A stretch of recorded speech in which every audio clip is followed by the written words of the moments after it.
सर्दियों से पहले जब दरख्तों के पत्ते गिरने लगेंगे तो तुम अपने घरों को लौट चुके होगे। जर्मन शहंशाह काइजर विल्हेम दूम के ये अल्फाज सोचने में कितने पुरुमीद लगते हैं, है ना? उस वक्त के तमाम बड़े लीडरों को बस यही लगता था कि एक छोटी सी झड़प है और फौजी जल्दी घर वापस आ जाएंगे। लेकिन दरहकीकत ये तारीख की एक बहुत बड़ी और होलनाक गलतफहमी थी। और ये गलतफहमी कितनी बड़ी थी, जरा इस हिस्से पे गौर करें। 1566, जी हाँ, 1566 दिन। जिस जंग के बारे में दावा किया गया था कि वो चंद हफ्तों या महीनों में ख़त्म हो जाएगी, वो दरअसल 1566 तवील और अज़ियतनाक दिनों तक चलती रही। इसने दुनिया का नक्शा ही बदल कर रख दिया। इस तफसीली जायजे में खुशामदीद। आज हम दी ग्रेट वॉर यानी पहली जंगे अजीम की उन गहराइयों में जाएंगे जहां से ये सब शुरू हुआ। हम देखेंगे कि कैसे एक बिल्कुल मकामी बज़ाहिर छोटे से कत्ल के वाक़े ने तेजी से पूरी दुनिया को एक तबाहकुन जंग की आग में धकेल दिया। ये कहानी है सल्तनतों के गुरूर की, बेपनाह इंसानी अलमियों की और उन गलत फहमियों की जिन्होंने दुनिया को हमेशा के लिए बदल दिया। आज के इस सफ़र में हम क्या कुछ जानने वाले हैं। हम शुरू करेंगे सिराजियोवो की इस चिंगारी से, फिर देखेंगे कि सिफारती डोमिनोज कैसे गिरे। इसके बाद मगरबी महाज का वो खौफनाक तातुल, मशरिक में लड़ी जाने वाली जंग, वर्दून का वो महाज जिसे गोश्त काटने वाला कारखाना कहा गया, और आखिर में उन नए हथियारों का जिक्र करेंगे जिन्होंने जंग का तरीका कारी बदल कर रख दिया। तो चलिए सबसे पहले इस चिंगारी की बात करते हैं जो सिराजियोवो में भड़की थी। तारीख के धारे को बदलने वाले बड़े वाक़यात अक्सर बहुत ही मामूली बातों से शुरू होते हैं। 28 जून 1914 का दिन था। बोस्निया के शहर सराजेवो में ड्राइवर का लिया गया एक गलत मोड़ और 2 मुहलिक गोलियां ऑस्ट्रिया के वली अहद आर्च ड्यूक फ्रांस फर्डिनैंड और उनकी अहलिया सोफी को एक 19 साला तालिब-इल्म ने बिल्कुल करीब से गोलियां मार दीं। फ्रांस फर्डिनैंड के आखिरी अल्फाज इंतहाई दिलखराश थे। उन्होंने अपनी अहलिया से कहा था, सोफी मरना नहीं, तुम्हें हमारे बच्चों के लिए जिंदा रहना होगा। लेकिन बदकिस्मती से वो दोनों नहीं बच सके। और इस एक वाक़ये के बाद सिफारती डोमिनोज गिनना शुरू हो गए। इस वक्त का यूरोप पेचीदा फौजी और सिफारती इत्तेहादों के एक जाल में फंसा हुआ था। ये बिल्कुल एक बिछे हुए ट्रैप की तरह था जिसे बस एक चिंगारी का इंतजार था। जरा इस टाइमलाइन की तेजी तो देखें। 28 जुलाई को ऑस्ट्रिया का सर्बिया पर ऐलाने जंग, फौरन बाद 1 अगस्त को जर्मनी का रूस पर, फिर 3 अगस्त को जर्मनी का फ्रांस पर और 4 अगस्त को बरतानिया का जर्मनी पर ऐलाने जंग। सिर्फ एक हफ्ता, जी हाँ, सिर्फ एक हफ्ते के अंदर सिफारती डोमिनोज इतनी तेजी से गिरे कि पूरा यूरोप जंग की लपेट में आ गया। अब चलते हैं मगरबी महाज की तरफ, जहां तेज रफ्तारी से शुरू होने वाला सब कुछ अचानक एक तातुल का शिकार हो गया। शुरू में तो जर्मन फौज बहुत पुरजोश थी। उन्हें पूरी उम्मीद थी कि वो तेजी से दुश्मन को कुचल देंगे। उनकी जो बुनियादी हिकमत अमली थी, जिसे श्लीफन प्लान कहा जाता है, वो कुछ यूं थी कि गैर जानिबदार बेल्जियम के रास्ते तेजी से हमला करो, फौरन पेरिस का घेराव करो और इससे पहले कि रूस अपनी फौज तैयार कर सके, फ्रांसीसी फौज को ख़त्म कर दो। ये पूरा मंसूबा सिर्फ और सिर्फ रफ्तार पर मबनी था, लेकिन जदीद जंगी मशीनों ने इस तेज़ रफ्तारी को बहुत जल्द एक खौफनाक रुकावट में बदल दिया। इसी दौरान एक इंतहाई हैरान अंगेज वाक़या पेश आया। 600 जब पेरिस पर कब्जा होने का खतरा बढ़ा तो फ्रांसीसी फौजियों को फौरन महाज पर पहुंचाने के लिए पेरिस की 600 आम टैक्सियों को इस्तेमाल किया गया। इन टैक्सियों ने हजारों फौजियों को बैटल ऑफ द मार्न के महाज पर पहुंचाया और कमाल की बात यह है कि जर्मन पेशकदमी वाकई वहीं रुक गई।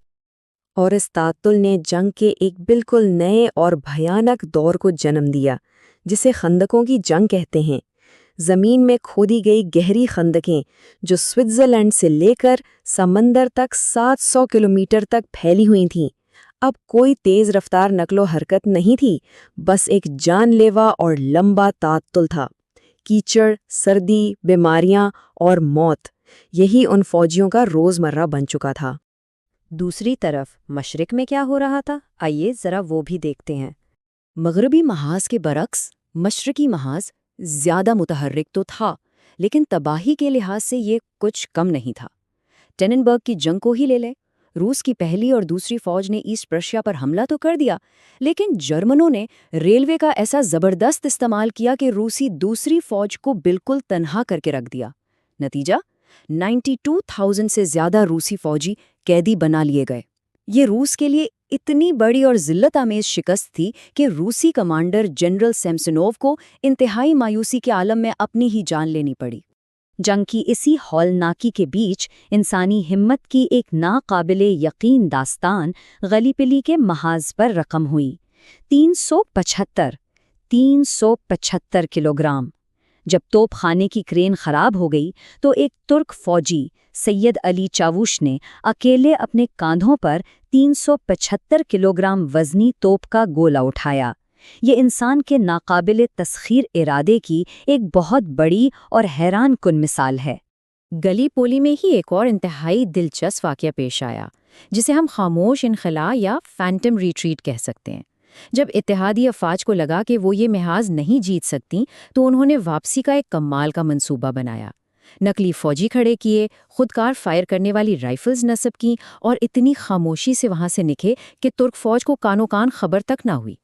اس پورے انخلاء میں حیران کی طور پر صرف 2 فوجی زخمی ہوئے۔ اب ذکر کرتے ہیں اس جنگ کے سب سے خونی اور ہولناک باب کا، وردن۔ وردن کو اگر گوشت کاٹنے والا کارخانہ کہا جائے تو بالکل غلط نہ ہوگا۔ یہ پہلی جنگ عظیم کی سب سے طویل جنگ تھی اور اس کا واحد مقصد فرانس کو خون میں نہلا کر بالکل نچوڑ دینا تھا۔ لیکن اسی دوران فرانسیسی جنرل فلپ پیٹان کا ایک جملہ امر ہو گیا، وہ یہاں سے نہیں گزر سکتے۔ اس محاذ پر مزاحمت کی یہ ایک عظیم علامت تھی۔ رسد اور فوجیوں کو پہنچانے کے لیے ایک 57 کلومیٹر طویل سڑک استعمال کی گئی جسے مقدس راستہ کہا گیا۔ دن رات مسلسل ٹرکوں کا ایک نہ رکنے والا سلسلہ، جس نے فرانس کے دفاع کو کسی نہ کسی طرح ممکن بنائے رکھا۔ ذرا تباہی کے ان ہولناک اعداد و شمار کو دیکھیں۔ وردن کی جنگ میں فرانس کے لگ بھگ 478,000 اور جرمنی کے 329,000 فوجی مارے گئے یا زخمی ہوئے، اور گولے کتنے فائر ہوئے؟ 4 سے 6 کروڑ۔ تباہی کا یہ عالم تھا کہ اس علاقے کے 9 پورے کے پورے گاؤں صفائے ہستی سے بالکل مٹ گئے۔ آج تک انہیں دوبارہ بسایا نہیں جا سکا۔ جب جنگ اس قدر طویل اور خوفناک ہو جائے تو ظاہر ہے نئے اور خطرناک ہتھیاروں کا میدان میں آنا تو طے تھا۔ اس مسلسل دباؤ اور تعطل نے انتہائی مہلک ٹیکنالوجیز کو جنم دیا۔ بیٹل آف سوم کے محاذ پر ایسا کچھ نظر آیا جس نے جنگ کے روایتی تصورات کو ہمیشہ کے لیے بدل کر رکھ دیا۔ ذرا سوچئے، 10 گھنٹے تک مسلسل توپ خانے کی بمباری، زہریلی گیس کا بے دریغ استعمال اور تاریخ میں پہلی بار بھاری بختربند ٹینکوں کی انٹری۔ لیکن اس جدید جنگ کی ایک بہت بڑی ستم ظریفی یہ بھی تھی۔ سوم کی جنگ میں برطانوی فوج نے جو 1.5 ملین گولے فائر کیے، ان میں سے 1/3 تو پھٹے ہی نہیں، اور یہ تکنیکی ناکامی مزید ہزاروں جانوں کے ضیاع کی وجہ بنی۔ 19ویں صدی اور 20ویں صدی کا یہ فرق ہی تو اس پوری جنگ کا سب سے بڑا المیہ ہے۔ 19ویں صدی کے آخر میں جنگ کا مطلب ہوتا تھا گھڑ سواروں کے حملے اور رنگ برنگی وردیاں، اسے ایک طرح کی بہادری کی علامت سمجھا جاتا تھا۔ لیکن 20ویں صدی کی حقیقت انتہائی تلخ نکلی۔ وہ ساری پر امیدی مشینی گنوں، زہریلی گیسوں اور خندقوں کی اس کیچڑ میں کہیں دب کر رہ گئی۔ جنگ اب انسانوں کی نہیں رہی تھی، مشینیں انسانوں کو ایندھن کی طرح کھا رہی تھیں۔ آخر میں یہ ساری کہانی ہمیں ایک انتہائی اہم اور غور طلب سوال پر لا کر کھڑا کرتی ہے۔ اگر سراجیوو کی ایک سڑک پر لیا گیا محض ایک غلط موڑ 1566 دنوں پر محیط ایک عالمی جہنم کو بھڑکا سکتا ہے، تو آج کے دور میں موجود ہمارے جغرافیائی اور سیاسی اتحاد کتنے نازک ہیں؟ کیا دنیا آج بھی ایسے ہی کسی سفارتی جال کے کنارے پر کھڑی ہے؟ یہ وہ سوال ہے جس پر ہم سب کو ضرور غور کرنا چاہیے۔ اس تفصیلی جائزے میں ساتھ رہنے کا بہت شکریہ۔